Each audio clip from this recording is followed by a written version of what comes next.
at our island's only seaport over allegations of corruption and impropriety surrounding leave and workmen's compensation. But as Ken Quintanilla reports, while the port's general manager, Mary Torres, has been cited in the review, she is furious that her name is being dragged in the mud.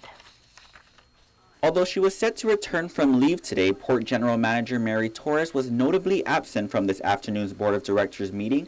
Sitting at the head of the table instead was acting GM Joanne Brown. According to Torres' attorney Patrick Seville, she was asked by the board to extend her current leave for 6 additional days so that Brown can resolve matters which Torres has recused herself from hearing.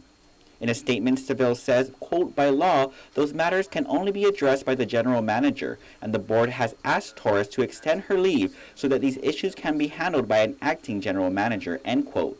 Board Chairman Dan Tidinko responds. We're not going to discuss any of the personal matters and issues that are before us. In fairness and interest to all who have been served notices of proposed adverse action, and also with respect to Mrs. Torres and Mrs. Terlahi. Mrs. Torres has indicated in the communication with Mr. Benito, Director Benito, that she's still on leave.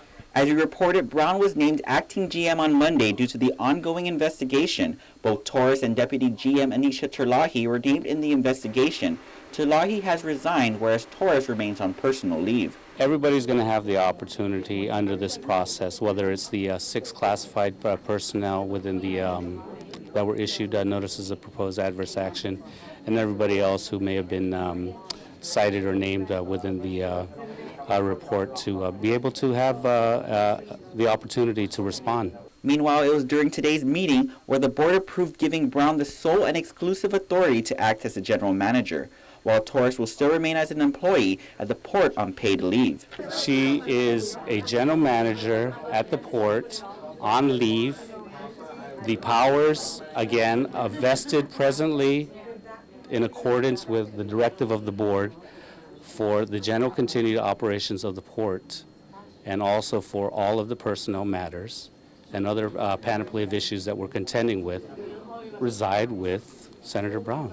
Attorney Seville, meanwhile, says Torres is far from being disappointed and hurt by the situation, but rather is furious by having her name dragged through the mud by what's really, quote, unsubstantiated rumors, end quote. Seville says Torres has had an excellent work ethic and track record with the board and a valuable working relationship with various interest groups, resulting in getting projects going at the port. Because she is an unclassified employee and serves at the pleasure of the board, Seville says he expects that Torres will meet with the board upon her return and address, quote, the rumors head on, end quote. Brown, meanwhile, would not comment on specifics of the investigation, only saying it is underway and still going through the process. Reporting for Guam's News Network, I'm Ken Quintanilla.